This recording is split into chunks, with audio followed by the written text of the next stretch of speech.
If you've ever tried to give something up, pick up something new, or change your behaviour, you'll know that making the decision, setting the goal or the resolution, that's the easy bit. Now, making it stick, especially when the novelty has worn off or life has got in the way, is much harder. Last week, we had Alasdair Cant on the podcast, and I'm delighted to say that he's joining us again to continue our discussion on behaviour change. We recorded this one a few weeks after our first chat, but I wanted to share this with you now because at this time of the year, so many of us are in that all-important phase where we've made the big decision to improve or change something, but we're now into the period where willpower alone isn't enough. So if you want to know how to make meaningful change that's based on what your heart really wants, I'm sure you'll enjoy the second part of my conversation with Alasdair. Hello, I'm Alasdair Cant. I work as a specialist around behaviour change and growth, and had been speaking with Rachel a little while back about behaviour change, particularly in the context of working with clinicians where they will be caught up in all of this with themselves and those around them, with their patients. And we apply motivational interviewing to this where helpful. It's wonderful to have you back, Alasdair. We only spoke a few weeks ago and there was just so much in there. So I needed to get you back, not just to help me with my particular issues and behaviour change, but also because I think these nuances of behaviour change are so important, because a lot of our listeners, not only are they managing behaviour change for their patients and their clients and their customers, helping them, live healthier lives and modify their illnesses by, behaviour change and making things more healthy for themselves. But also we struggle with it so much. We know there's such a pandemic of burnout in the NHS and healthcare, and not just healthcare, but we're seeing it all over, aren't we? Yes, indeed. And that's what I love about this podcast, is who's looking after those who are looking after us. The one thing I've noticed, though, is that unfortunately there is no magic ticket to cure stress, to cure burnout, to make us feel better. It's all about what we choose to do. And yes, there's a huge amount of stuff that needs changing in the system, in the jobs and everything. That's way above my pay grade. So this podcast really focuses on what you can do, what you can control, which does come with a health warning. I do need to say that what we don't want to do is resilience victim blaming. Where it's like, it's your fault that you're stressed and you can't cope, and et cetera, and we put you in this dreadful environment. So that in no way is it that. However, and I'm sure you've seen this in some of your clients as well, but there is something around the fact that often we don't take control of the things that we could do. But that's because it's really hard, and behavioural change just seems to be so difficult. Why is that?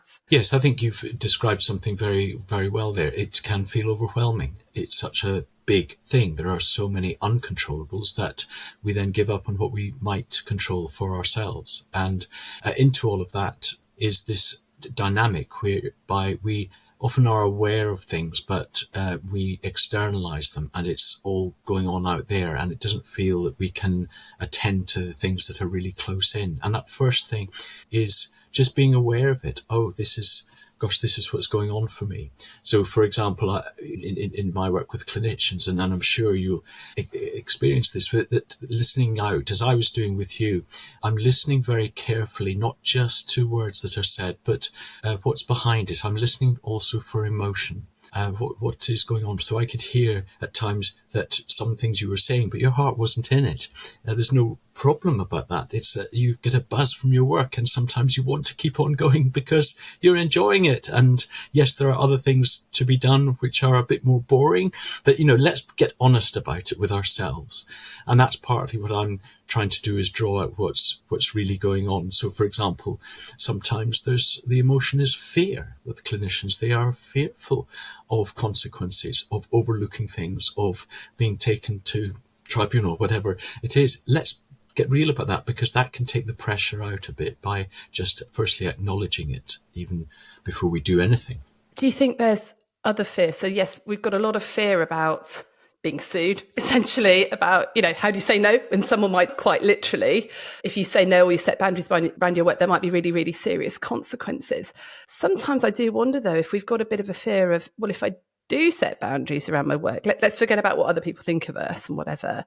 What does that mean for me? And if I do actually make the change that I say I want to make, what if I suddenly find that things aren't any better? And then I can't blame my job anymore, or I can't blame anything else. Or what if I find that actually I can't do it, or I suddenly not as significant as I used to be, or this or that. There's lots of stuff under that. Oh, absolutely. There are stories we tell ourselves. I was thinking, for the work I do is around, a lot of it is around addiction and dependence. And I realized a few years ago that by being real with myself, that I am dependent on alcohol, more than I would have liked to have acknowledged before. But thankfully, it's not problematic dependence, but I would struggle to live without the substance. And that's okay. Once I was able to acknowledge that and take some pressure out of the whole thing of I've got to give up for the whole of January, I then was able to significantly cut down my alcohol use by building in some laps, because there are some times where I was just losing joy in life, and I'm getting to an age where I just thought, I don't know how, I'm in my 60s, how many years will I have of enjoying really decent ale or whatever it is, and or things that, so with certain foods that go with that's where my triggers were. And actually being able to really work with that, I got much more success from trying to do something that, as you were saying, was partly pleasing others. Not that thankfully no one's complained about my drinking, but nevertheless, I just thought this is a good thing to do for my clients and just to be doing this. And actually I got, as I say, it worked for me, but that's because I was able to be honest with myself. Is it that we tell ourselves a lot in terms of behaviour change, I ought to do this, I ought to do that. So whether it's with alcohol, and side note, I've just started a 30-day alcohol experiment. The guys who do the Naked Mind book, it's wonderful in terms of not depriving yourself, but just saying, let's see what it's like and let's look at why you want to do it, etc. So if anyone would like to, rather than feeling deprived through dry January, want to think, let's just see, then just Google the alcohol experiment. It's a book called The Naked Mind by Annie Grace. Totally brilliant. And I hear a neutrality, and let's see. Oh, we're wondering. There's a lovely. It's not taking a position. It's that I think is really helpful. Yes, it's particularly around this time of year. I ought to lose weight. I should get better sleep. I need to, and so forth. Now, we mustn't dismiss those. Those can be helpful. Guilt can sometimes be a good motivator in the short term. There's nothing wrong with that. The issue is that's all the mind, and then it's what's in the heart. What do we really want? And that was where our conversation was having about, Rachel, what do you want to do here? Because we know what we ought to, should to, and that's the head, and it's trying to connect the head and the heart. And that once you get to the real long-term motivating factor is what's called heart's desire. Once we get to something that we really want, we will then be able to keep it, to keep things going. So for me, for example, I realized that at my age, I have been quite shaken by some of the struggles some people around me have had with their health. And I realized I want to have a quality of life in my later years. And it's partly driven by fear, I will admit, fear of disability. And that's got me going into doing some things that I wouldn't ordinarily have done, such as park run, which is, in my mind, a stupid thing to do on a Saturday morning. But actually, there's something that I've been working with something that's real for me, and it's a fear of not being as mobile, because I've seen it, and it scared me. So it can be very different for different people. But in my head, I know I ought to be active. Do I want to do it? No. Many better things to do on a Saturday morning. Thanks very much. But what has happened is I want to ensure I have a quality of life that is going to be at least okay. So that's where the difference between the I ought to, I should, I need to, which has some merit, but mid to long term, what do we want? What is it that's going to keep this, whatever this change is, that's going to keep it going? Alasdair, I'm just curious, because we all want to feel well. We all want to, feel relaxed, feel calmer, feel well, work less, spend more time with our family. Well, maybe sometimes we want to spend more time with our family. So when I'm thinking about this behaviour change, about well-being, about all of that, we do want that. Well, we want the feeling that we get when we get to it. So why is it so difficult to really connect with that heart's desire? Why is it that the other voices shout louder, the fear voice shouts louder, the ought to, the sort of obligation towards patients or colleagues. Why does that shout louder than our heart's desire? Is it because we haven't articulated our heart's desire well enough? It's often quite complex in that there are many factors, and one of the annoying ones is a thing called real life. Yes. It's almost like there's a invisible tide running that works against what we really want. Because that gets in the way, and into that play the patterns that are set for us, the traps that are laid for us, all sorts of things where we react to the and do something that would be not what we particularly want to do, but we've just always done that. And that's the difference. What we're trying to do is what you've described in terms of the heart's desire is to help us to rework that so that we respond rather than react to life around us as best we can. Now, it's not to say that from time to time, for good reasons, we will simply have to let go of what we want and just do what we ought to do. And that's understood. But what we're talking about, and I think in the work that you're doing, is about the patterns of our behaviours, because that's what we're trying to shift over time. And that's where we attend to the things that are the more responses that are going to be more constructive and helpful, rather than just same old ways of reacting to the world around us. Yeah, so there's something about connecting with your heart's desire for the motivation, and then there's something about the habits for the sort of hacks, as it were. Because if something is a habit, it's just completely automatic. Like, nobody thinks, oh, I really ought to clean my teeth. We just do it, don't we? Because yes. It's weird. It would be weird not to do it. And if we haven't got a toothbrush, we'll probably go out and buy one, because it's just so ingrained in us. So brilliant. So what you've just said there is really significant, because you use the word think. You just said it as momentarily, but if thinking doesn't happen, behaviour doesn't change, and that's where repeated actions, where we get to a point where we just don't think about it, for good or ill, will establish norms. And that's why with brushing our teeth, we don't think about it, just do it. We've got into a pattern which is a good pattern. But just doing that last email, or just doing this because we always want to do it to tidy up, or whatever it is, that may not be as helpful. But if we think about it, if we do it a little more mindfully, whatever the expression is, then at least we're calling to a place of consciousness, something which would otherwise be unconscious. It is pulling it out of unconsciousness, isn't it? And I'm always really surprised in coaching, both being coached and coaching people, that's the point of change, isn't it? When suddenly you have this massive insight and realization about something that was there all along, right? That's it. So the jargon is internal recognition, but let's call it light bulb moment, or the penny drop moment. Call it what we like. That's what again will shift behaviours. How do we get that internal recognition though? Is it possible to do it on our own, or is it much easier to do it when you're talking with somebody, or maybe listening to something, or reading a book? Or Rachel, it's all of the above. It can be someone just listens to something in the radio and they hear something said and it lands very powerfully for them because it's very real. It could be that in our work as coaches, we listen to what people say under their breath, because that's where they speak a truth, and we just reflect that back, and they hear themselves, perhaps for the first time, they hear themselves afresh. That will often create light bulb moments. So for example, someone might say, oh, that's just typical me. And I'll say, that's typical. You will just help them here and say, why? And then explore what that is. So that can create a light bulb moment. But sometimes it is something a bit more extreme. As for me, with my neighbours around me, we lived in an area where there's a lot of very mixed housing. It's wonderful. And I am on call to help people not have falls when they're with more older neighbours. And that was the light bulb moment for me, thinking, I don't want my life to be like this when I'm in my 80s. And it was a fear thing. Now that fear doesn't usually take you very far, but it does for me.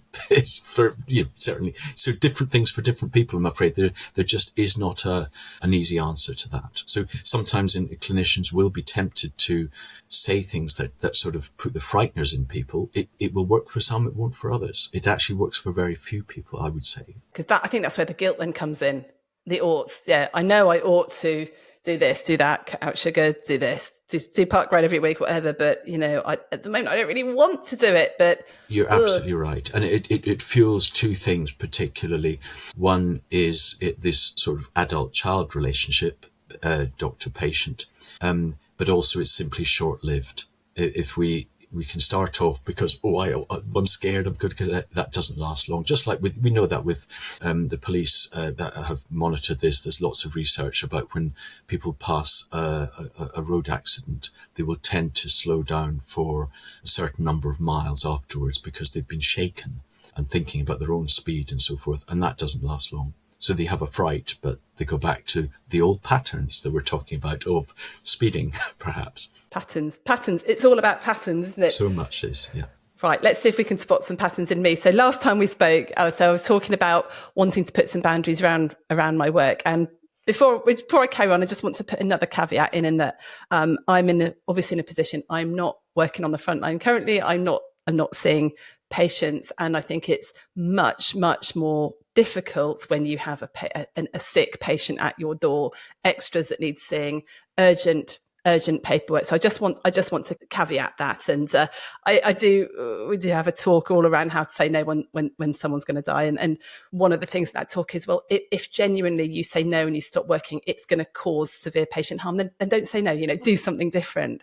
But this conversation we're going to have is about those times where there's that extra thing, those things you ought to do that's not life critical. It's not life and death critical. No one's going to die. It's not going to cause patient harm, but still we keep doing it because we feel obligated to our colleagues, our peers, or it's a pattern we've got in. So I just wanted to caveat that, and in the hope that this conversation is going to be just useful, and maybe there might be some light bulb moments from people recognizing some of the same sort of thought processes that I'm having around all this. So last time I talked about the fact that, I would really like to stop work at a decent hour. I would say 6:30, but I'm regularly working till 7:30, just because there's so much to do. And in my line of work, you could just keep going. I mean, I could work 24 hours a day, 8 days a week if I wanted to. And I think that's the same, probably, I'm sure it is for you, for anybody. But I realised my children are growing up. They're not going to be, one of them's already at university. I'd love to spend more time with the family. I'd love to be available to chat to my other half when he comes home, rather than head in, I've just got to get this finished. And what invariably happens is that I'm then rushing to cook dinner, and it feels like a real chore. So then, and I've got myself a meal box. So it's easy. I just have to go and get it, but it's half an hour of cooking. So it's lovely. And I like doing it. And it's a great time when people congregate in the kitchen. But something in me, even though I put the intention in at the beginning of the day, right, and I sort of even put an alarm on my phone saying at 5:30 you start to, sort yourself out. I'm still like at 6:30, I'm going, just this thing and this extra, I'm pushing it, and suddenly it's 7:15, I haven't even started, and everyone's like, where's tea? And I'm racing, and I'm feeling guilty and annoyed and all that. And we talked a little bit about what I could do last time. I think we talked about, starting to do the shutdown routine a little bit earlier, plan things a bit. Yeah, so that's where we sort of got to on that. Lovely. Yeah, thank you. And I hear there's a whole number of things there that you recognise that the work is endless. The demands are always going to be there. And I'm wondering what that does for you when you acknowledge that. Well, first of all, it makes me feel a bit panicky because there are always things that I ought to be doing in work. I ought to be doing more on social media, for example. I ought to be checking in with my team more. I ought to be being a bit more systematic. There's all sorts of things that I feel I'm particularly good at sometimes in running an organisation. So there's a lot of oughts, and you then see other people that appear to have it all together, that are doing, writing a book and doing this and that and the other. But there is only a finite amount of time. And one of the things I teach is you need to prioritise and decide what you're going to spend your one wild and precious life on. So yes, there's a combination of panic, but also excitement as well. So there's panic in, I'm not doing enough to be able to promote the podcast, for example. I'm not doing enough follow-up of various things. But there's also excitement. I'm an Enneagram 7, so I do get excited by new stuff. So I love, I often buy online courses from people, work through them because I'm like, that's interesting, let's do that. And actually for me, it's really enjoyable sitting there doing an online course. And if I don't get the basic admin done that I need to get done, then I don't have time to do the stuff that really excites me. Yes, no, that makes a lot of sense. And a couple of things here. Rachel, who is saying that you ought to be spending more time on social media or writing this or looking out for your team? Well, I guess I mean it's my voice in my head. But if you listen to anything about how to do podcasts and things like that, it's sort of like, yes, you've got to promote it here and promote it there. So, so you can tell people about it. And I always feel I didn't grow up in the, when I went to university, no mobile phones. I'm sure just like you, Alasdair, I'm not a digital native. So I'm a bit I feel like I'm really clumsy on social media, and I don't particularly like it because it makes me compare myself to other people. And then I never feel good when I look at I never feel good when I look at social media. I feel anxious, and I feel other people are so much better than I think. Well, that's what social media is for, isn't it? So it's not a joyful thing to do. But I know that in this day and age, when you've got a podcast that you think helps people or whatever, then that's one of the main ways to get stuff out to people. So that's one of the oughts, because I know actually it would mean the podcast has more impact if I did that. Because that's a really lovely example of where it's coming from your head, whether it's because externally you recognise it's a good thing to do to be more effective, but you could hear that your heart's not in it. So that's a question that we'd have to look at, is who can support you with that, for example. I really appreciate your honesty, Rachel, about the excitement you get as well from all of this, because that tells us something, that this is a driver for you, if I can use that word. This is something that is keeping some of this going. And by being honest about that, it suggests to us that setting an alarm may help a little bit. Knowing that you should have a 5:30 begin to wind things down may help a bit. But what we are hearing is something that is external, that puts a stop where you want there to be a stop. That because otherwise what I'm hearing is there's just a part of you that will hijack however good a plan you've got. That's 100% true. And when I'm thinking just on a sort of meta level about doctors and, people that have clinic lists and things like that, a big driver for them possibly is to achieve, so get stuff done, to be thought of well, and to be needed by patients, to be needed by your team, by your patients and stuff like that. And I think sometimes we don't recognise that because it feels like such a burden, but that is the driver. And so, yeah, if you've got a stop going, I've got to leave now, then if it's for something where someone else needs you, like we can all get to our most of us, unless it's a dire emergency, parents' evening, school plays, things like that, because the kids need us. That's a family, it's an obligation. But if it's just getting home to talk to the family, that's not such a big need. Therefore, it's not such a motivator. For a moment, if I can now just push you a little bit on this. So who is it or what is it that is going to help, that will create a hard boundary? Well, things that have helped in the past is when I've had a commitment that I've got to get to. So things like I used to do a while back, 5 years ago, tennis course, when I wasn't seeing patients at a certain point. I think it was at 5 till 6 or something. That made me stop what I was doing and, go off and do it. Or exercise, if you've got a commitment, a class to get to or something like that. That stopped you because you've got an actual deadline versus a soft deadline that you've put in yourself. If there's something happening in the evening with the family, so you've got to be back for that. So that would help in the past. Plus, yeah, I think the more overwhelmed you are with jobs, the longer your to-do list, the longer you feel it is, then probably the more you'll just do that extra little thing, and there is that time blindness to how long things take as well. And also, if it feels like doing the email or something is an obligation to somebody else, you're more likely to do that as well. And I think with doctors, that's absolutely true. Like if it's your own project, then yeah, that might sit on the back burner. But if it's somebody else that needs something, that's you that you can't let them down. That would be just dreadful. It makes a lot of sense. And that what I'm picking up here, listening to your language, is you've got some actual boundaries that help, such as commitment to somebody else, exercise or something, and then soft boundaries. Now notice the language there, because that tells us you described that earlier. You want to be there for your children at this season where they are around, and it's the extent to which that is an actual or a soft boundary.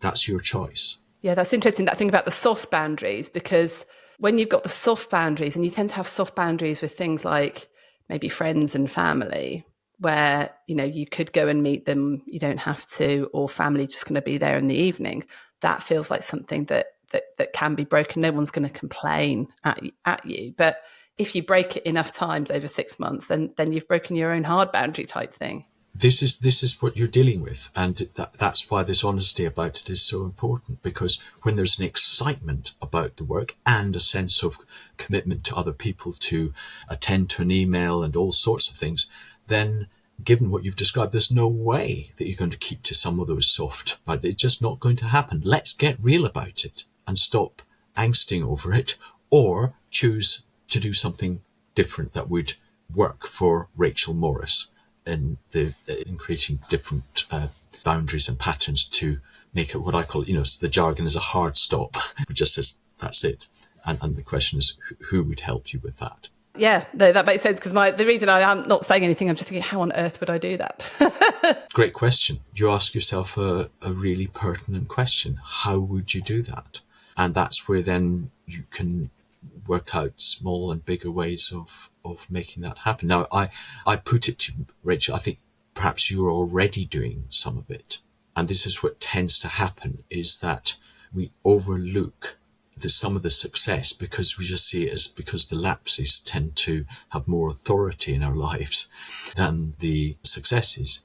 And it's just what's good enough to be able to help things progress in a helpful direction, in this case towards having more time at meal times with your children, in the cooking and the preparation, to progress towards something rather than it be an absolute that you always keep to something, may be more useful. And just a side note, Alasdair, do you find that is where people really struggle with behaviour change, when they put in it's got to be like this, and then as soon as I fail, that's it, it's all gone down the drain. That's it, exactly. A lot of work I'm taking up is to help people recognise that we set ourselves up sometimes for all kinds of reasons. There's lots of sort of pressures around us that collude with that setup, and it becomes almost a trap. It's such a big leap of change, and of course people feel a sense of defeat and failure and shame, all sorts of stuff. And actually, lapse is part of the journey of change from which we can learn. And building that in and actually recognizing the success that's part of a journey where there are lapses, as much as the setbacks of learning, you can get so much more from that and take away a lot of that guilt, and actually then do that discovery of, this is what's going on. And just what we enjoyed before, that neutrality of, let's just be curious about this, what's going on, rather than I've got to do and keep to such and such, which can just feel daunting. Yes, it's interesting, because the other day I'd set some alarms, because I forget things if I've got a call to do, or a webinar or something like that. I'm so paranoid about forgetting it that I'll set an alarm, and I'll think to myself, how much time do I need to get to the computer to make sure it's all turned on, and and so I'll set 15 minutes in advance to make sure it's all fine. But I found myself ignoring the alarms I'd got. When I was in the middle of stuff, I'd be like, oh no, that alarm's gone off. Yeah, but I've still got a little while. Still got 5 minutes before that call. That's fine. And then forget it. And then sometimes I'd just completely forget the call. So I made this commitment to myself that I would back my wise self. So my wise self, when I'm doing the planning, that set the alarms, that said, you need to do this, I'm just going to follow that for a week. And so the other day I set an alarm 20 minutes early, because I think I had a personal training session. So I knew I need to stop, put all my stuff away, sort stuff out, get down, go to the changing rooms, get a glass of water, go out. And I thought, I don't need 20 minutes when the alarm went off. No, I'm going to do it. So I forced myself to do it. And I got there. It was very chill. I got there in time. I got there 2 minutes early. And I was like, that was so much better. That was so much, because I actually backed my older, wiser self, because I'd done it already. So I guess my question is, if I then decided throughout the week that I am going to stop work at this point, bar emergencies coming in, and sometimes they do, and you have to adapt. How am I going to make myself back the intention that I already that I already had in the it's the in the moment stuff, isn't it? Yes, indeed. There's a couple of things particular that stand out from what you've said. Firstly, that your alarms are no longer alarming. Yes. And that's something just that, because they become so part of a norm, and so it's just thinking about how you use them best. But as importantly, for behaviour change to work for ourselves and those around us, there has to be reward in it. We have to get something from it unashamedly, and really hold on to that sensation you had. Wow, this feels good. 2 minutes early at the gym or wherever it was that you were. This feels good. Now, it is the feelings that we hold on to long after we forget the detail of quite what was going on or what. It is this sensation, and that is what we were going to do. So having had that, then aiming to perhaps replicate that a little bit, and that's, Rachel, what will tend to drive that change. Because you know in your inner self and that less conscious state, this is worth it. I get something from it. Does that mean then that if you want to do a behaviour change that you want to last, at the beginning you might just have to rely on willpower a little bit and go, right, I've committed to do this, I'm going to do it, so that you then get the reward from doing it, and then that starts to then back up the sort of internal motivation and the internal reward system that's going on? Exactly, because I've got the advantage here. Well, actually, partly I can hear in your voice and energy, but also I see in your body language that willpower. I'm going to do this. Now, this is partly you're momentarily having to go counterintuitive to that part of yourself that is so excited by just tucking in that little bit of thing. I don't need 20 minutes to prepare. I can do this in 11 minutes. So I can tuck in this, I can do that. That is a real part of Rachel that is driving this excitement of doing that. And that's the bit that is, for whatever we call it, what we like to be tamed or to be acknowledged and to be worked with differently, because that Rachel will tend to win over, because it creates fun and excitement of whatever it is that it does for you. So you're absolutely right. The willpower to say no to that, Rachel. 20 minutes is what we need. Sorry, Rachel, but we're going to do something differently. And so it's speaking to ourselves positively in that way. The problem, I think, comes when it's maybe other people. So when we do some training, we do some stuff around obviously well-being, prioritization, and all that sort of stuff. And we've talked about prioritizing, and we've talked to the group about how important it is to go those 3 things that are really going to move the needle for you, really move the dial for you, have a massive impact on your life.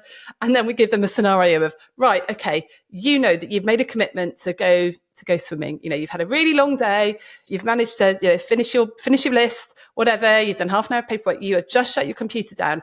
You've got half an hour. The swimming pool shuts in half an hour. It's going to make a massive difference to you. You're on call for the rest of the week.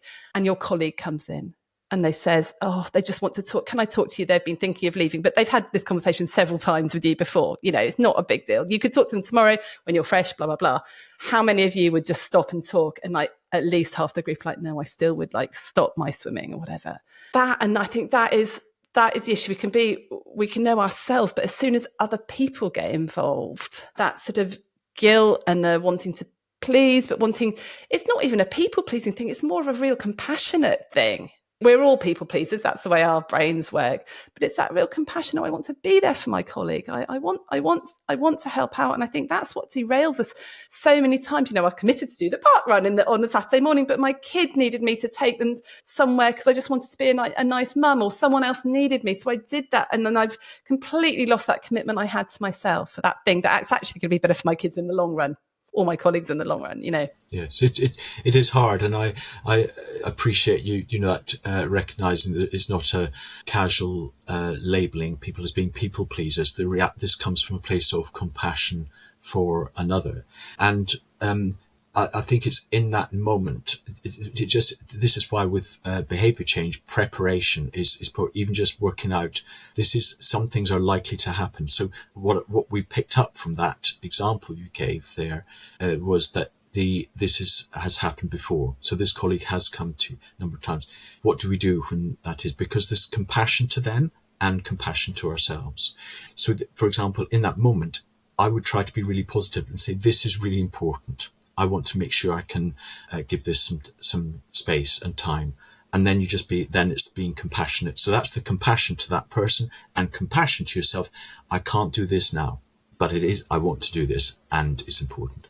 Let's make sure, whatever it is. But the compassion goes both ways. So I really like that, what you're saying about that, the sentiment of it, but it isn't just towards other people. It has to be in the round.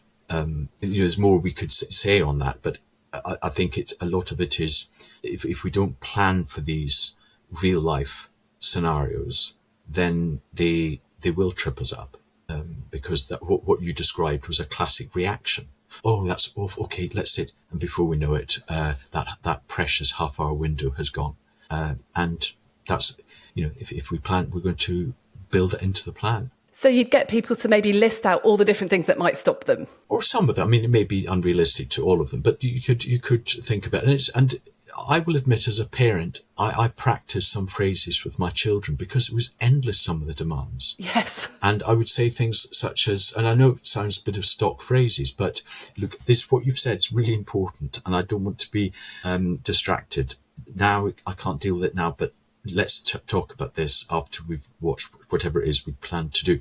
So it's firstly being really positive. This is important. I'm hearing it, and I want to be fully here for you, rather than be distracted or whatever it is. I know I wouldn't say it as a pat phrase, but I learned to recognize that shadow side of me, what you described, the people pleaser. I just want to, as a dad, the guilt of, I've got to be there when my child says. Now, occasionally that is true. I might hear an urge to just think this is a moment, but that's what we're talking about, is breaking patterns. And if this becomes a pattern, then we're not looking out for ourselves, and then we become caught in the trap of constantly meeting other people's demands and then becoming resentful and worn out. Yeah, and I think we see that happening all the time, don't we? And I think having those stock phrases is really, really helpful. The problem is people then might react to the stock phrases. I did with one of my children wanted to talk to me about something, and I had just had such a day. I said to them, I'm so sorry. I just haven't got the capacity to look at this now or think about it. Actually, it wasn't anything big. It was just trying to choose Christmas presents. I was like, talk about decision fatigue. I said, I'm so sorry. And the reaction I got was, oh, you care about that so much. You can't even talk to me about this or whatever. And I thought, well, you know what? They reacted. That's a you problem, not a me problem. I'm so sorry. I said, I can't process this. I'm sorry if you're upset about it. But it felt awful. But actually, I was very glad It's a good example because, children know us intimately, so they will know how to find that chink. And that's the first thing we get that. But also, you're absolutely right about stock phrase. I'm very careful with clients. I just keep trying to change the expressions I have to say the same thing, because partly I enjoy what I do and I don't want it to become formulaic and anything like same old. And so I'm aware in our world, using things like, oh, I'm curious about what you've said. I'm noticing, all of this can become just jargon and meaningless. So I'll just say, I just sensed, or I picked up this, or I'm wondering about that. You just have different ways of saying the same thing, because stock phrases can sound empty, and we have to check ourselves for, am I being real when I say to that colleague, this is really important, and I do want to give you the proper attention. I can't do it now. Now, so you find your way in which you can, hand on heart, say that authentically, but being true to them and to yourself with compassion. I think I've heard it phrased as say yes to the person and no to the thing, no to the task. So you're saying, yes, you're really important. I would love to talk to you. But I can't do that now because I need to go. And it takes practice. You're absolutely right. But interestingly, we can do that to patients. We practice at saying to patients, or some of us are, particularly with GPs, and a patient comes a list of 10 things, there's no way you can deal with that in 10 minutes. So, get very practice saying, that's really important. Tell me, what would you like to talk about? One thing you're going to say, I'm so sorry, we can't talk about today, but let's talk about that another time. So, we are maybe not good enough at actually putting boundaries around how much we're going to talk about or when we're going to talk about with patients. What else do you find comes up in terms of the things that stop us, the things. So with me, it's my excitement, just wanting another thing done. It's not wanting to let people down. It's obligations. What are a common theme in the people that you work with? Well, I think just picking up on that there are what you described there was a transferable skills. We can do some of this, and what we tend to do, one of the blocks is we have a perception that because it's this area in it, then it's different. And very often there is, there's if when we listen carefully, often it's a love story within it. Love for our children, love for the thing. There are a lot of factors that come into play which are very powerful, and just being really aware of those is so important. What's actually going on for somebody in what is really at the heart of this. So that's why I'm listening at what's really going on here, without it being over analytical or therapy. It's simply being aware of that, and into that as well. When in the whole arena of behaviour change, it's recognizing that there will be a number of factors that play into all of what goes on day to day that are often missed opportunities because we are not living in that moment. We don't see it as easily because we're just going from one thing to, and it's just trying to slow down slightly an interaction, just a conversation, just being aware of how things are being said. So things happen very quickly, and that's where behavior change is harder, because we're metaphorically bouncing from one thing to the next. And it's finding a way, partly through, it might be a breathing technique or just being in the moment as best we can, because that is where we can then bring to the realm of consciousness. Even just fraction of a second can just be a very short space of time where we can just be a little more self-aware. And that a lack of self-awareness, and just, when people describe a drive to their work and they think, gosh, I got here, but it was an automatic pilot, I wasn't thinking about it. That's an example where they've gone in their head somewhere, and actually sometimes they're not living, that there isn't a fullness of life, and being able to be fully themselves in a way that would then be able to be aware and take note of what they need to in order to keep change going. And that's how we get into unconscious, automatic, reflex behaviours that entrench old habits rather than do things afresh. So again, that is usually counterintuitive, Rachel. We will we say things quickly, we do things. So in this conversation, sometimes we've taken a moment to pause, think about how we're going to respond. We may together wrestle with something and then just tease something out.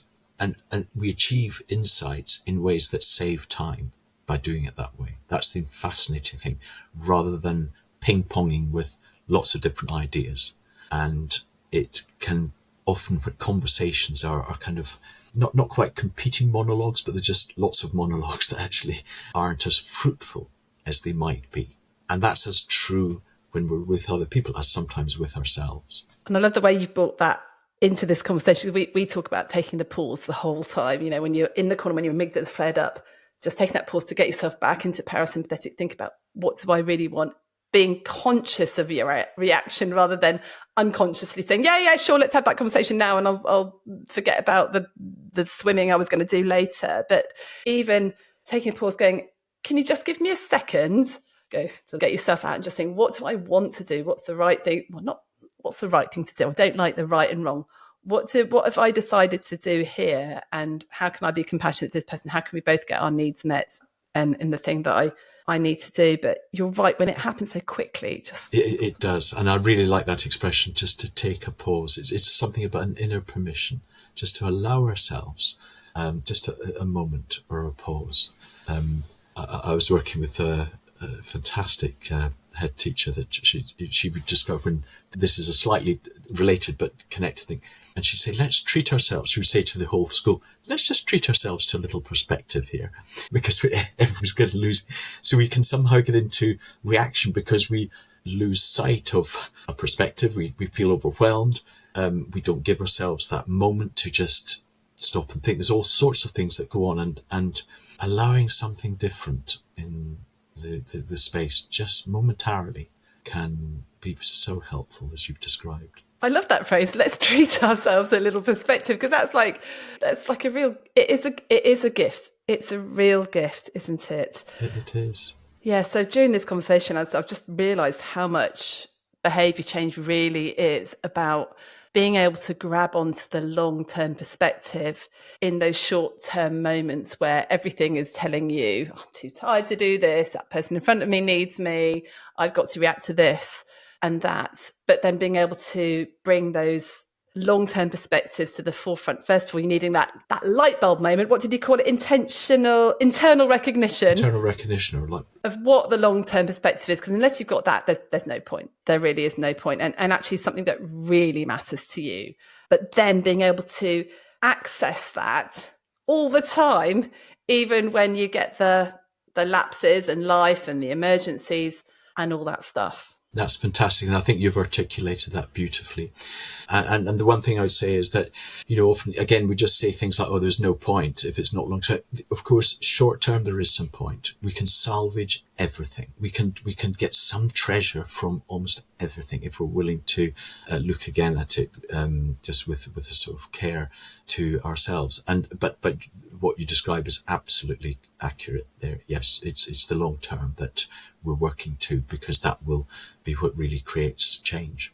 We tend to use a phrase that we teach called power mantras, which is I am choosing to do X so that Y, even if Z. So sort of thinking what pushback you're going to get, or what's going to stop you in the future.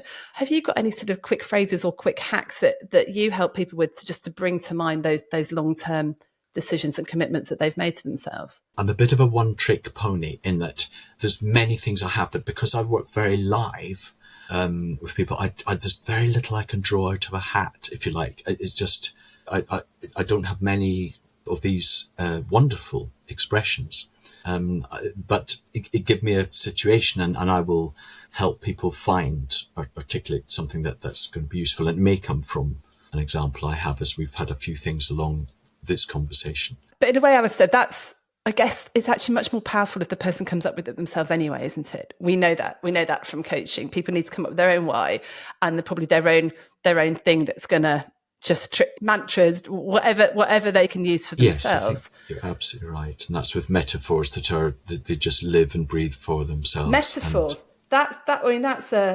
Can you just say a little bit about how metaphors can help people? Well, if very often the world that we're in is different to another. Well, always is going to be different, and often it's quite dull, and it doesn't have the same meaning. And if sometimes my clients, if they are particularly, let's say, into, the recent one was football. It's not particularly my thing, but this person is really into football, and they had a setback in their parenting and was at the risk of not being able to have access to their child because of behaviours.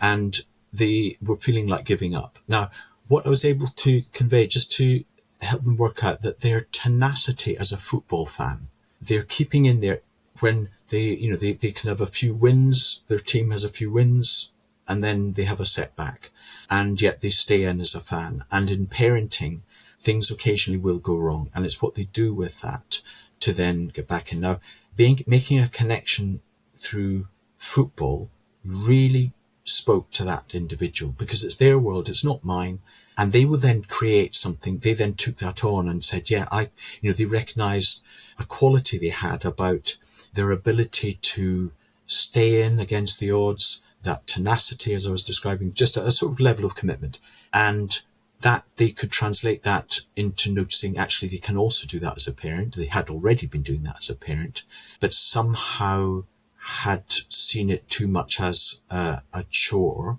rather than that love, and they really saw a difference there. It definitely wasn't my kind of metaphor. It would not have worked for me. I don't hate football, but I don't have anything like what my mates seem to get from it. But that's metaphor. We want to use them generously, and it comes from active listening. What matters to that person? So I listen to you, and if I hear the adventure and the excitement in certain kinds of things, we've got to attend to that and enjoy it and harness it, and, if you like, allow it to channel energy positively towards change, rather than me trying to impose my metaphors or phrases that can feel, as you were describing earlier, a little bit canned and jargonistic, and not meaning to, but just somehow that's how it could come out. So my job is to listen carefully to what's going on in somebody's world. I had a recent example with a professional working with this client caught up in someone's controlling behaviours, and she'd happened to it was a social worker who'd happened to overhear that the person had been watching a telly program called Married at First Sight. It's something I'm not familiar with, but it worked. She decided just to watch it, and it happened that this episode was about controlling behaviours, or at least there was enough in there, and it was a brilliant way of being able to have a really potent and a great conversation about something that's not easy around the behaviours through the lens of a television programme that would not have been her world. But she took the trouble to just, what is that? I'll just have a look at, there's something here. I love that. I love that. And everything about communicating with people and getting points to land and stuff is about story and metaphor, isn't it? And as you were saying that, actually, the metaphor that came to me is one that we've started using a lot, and it really spoke to me. And from the emails I've got from other people, is about how you see your to-do list. And I originally heard this from Oliver Berkman, who's wonderful writer, sort of anti-productivity guru, as it were. And he was talking about books that he wanted to read and how he had so many books he wanted to read, and he used to see them as a bucket of books he had to get to the bottom of. He had to read one, then another, and another, and another, and that just putting lots of pressure on him. And instead, he started to see the list of books he wanted to read as a river. Like all these books that he could read flowing past him at any point, he could just take one out of the river and read it or put it back, and it didn't matter. And we started talking about seeing your to-do list as a river rather than a bucket. And for me, that actually, when I'm thinking about putting boundaries around my work, actually, yes, my to-do list, the stuff that we could do, it's a river. It is endless. And actually, what is it that you're going to take out of the river that day and finish, and what you're just going to let go past? Exactly. And notice that what will work for one. I mean, that's because to me, it sounds so much less threatening, the river, but to another person, they might just feel be sucked in, but that it works. I really get that. And I'm not a frog. That is based on, as I understand it, a metaphor of how we describe stress. Yes, it does have the unwanted side effect that people keep giving me things. You can just see behind me, there's a frog on my bookshelf. It's the joy, and this is actually fascinating. I know not to make too much of this, but in behaviour change, there's always unexpected outcomes. There's things that we'd never necessarily anticipate. Just a quick story about unintended consequences. I was going to the gym. I got there, I was slightly late for my tennis lesson, and so I sort of went through the barrier and it stopped. I couldn't get through with my card. And I was like, there was no one at the desk. It was really early in the morning. I'd banged my leg on it, and I had to wait for 5 minutes as someone came up to the desk, and I said, well, my card is not working. They looked at the thing and I went, oh, sorry, happy birthday. That was just to remind us to say happy birthday to you. I was like, I'm late for my tennis lesson. I've got a bruise on my leg. I'm really frustrated. And that was also that you could wish me happy birthday. Yes, that was their intention. Yes. Kind of backfired. Happy birthday to you. So they put this habit in. They'd obviously wanted to hack and create behaviour where it just reminded the staff to be polite and pleasant, but it totally backfired. I thought, oh, what a great example there, right? Yeah, no, that's. Anyway, I obviously got over it very quickly. Yeah, no, but it is. It's put in for, and it's a lovely initiative. But actually, it's in that moment, because there was no one at the desk. That's brilliant. Yeah. But then it's all right to change, and it's all right to try stuff, right? So they tried that. Yeah. That obviously didn't work. Let's think of another way they could wish happy birthday, etc. Or that you recognise that, and there will be blips, but actually that's probably what you've described as is an exception. Because mostly people would be at the desk. So it's probably overall a good initiative. So again, you tend to write it off, say, well, that didn't work. Well, actually, overall, probably it does work. But in that moment it didn't, and that shouldn't be given too much authority. Okay, that's a really good point, isn't it? Because we so quickly write stuff off when it fails once. Exactly. And that is part of my top tip, would be to say that, because you use the expression fail, and it is not about failure. That is a very finite term, that we will have setbacks. That is part of things. And once we are able to embrace them and learn from them, we will be able to progress. Now, the other thing is, within that time of year, there are so many demands upon us, and it's a particularly challenging season for many people because of lack of light and the vitamin B and all of that, and just attending to what's going on for us with it's with kindness. And I know that can be an overworked phrase, but it's really letting go of our intention with behavior change becoming yet another demand. What we want is that this be something a bit like the river, is just along the way we are flowing towards who we want to be. We want this to be something that is meaningful and workable for ourselves. So I would think that's trying to reframe all of that, rather than this is another obligation or another demand. And then the other thing is just that recognizing that the habits we've got into have probably become unexpectedly comforting to us. It's a pattern which has worked for us, and it may have become unhealthy or unhelpful, but nevertheless, recognizing that as we move to different behaviors, there's temporarily some discomfort, and that is okay. And actually, it's the courage we can find within ourselves to keep going with that, being a little bit counterintuitive, that will help us to create new norms and new ways of being that we want. But we have it's just recognize we will have to go through some discomfort, which is why the kindness is so important.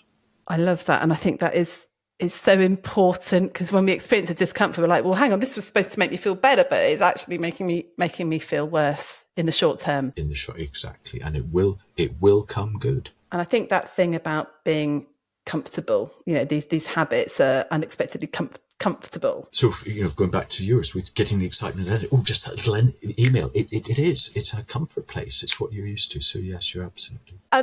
If people want to get hold of you, find out more about your work, how can they find out more about you, Alasdair? Yes, the easiest way is, my name, and now it's a Scottish name, but it's Alasdair Cant, so Alasdaircant is probably the easiest way, because there are many ways to get in touch. It's probably through my name. Great. We'll put the link in the show notes, so get in touch. Yes, that's probably the best way to do it. Thanks for listening, everyone, and we'll speak soon. Rachel, it's been a great pleasure.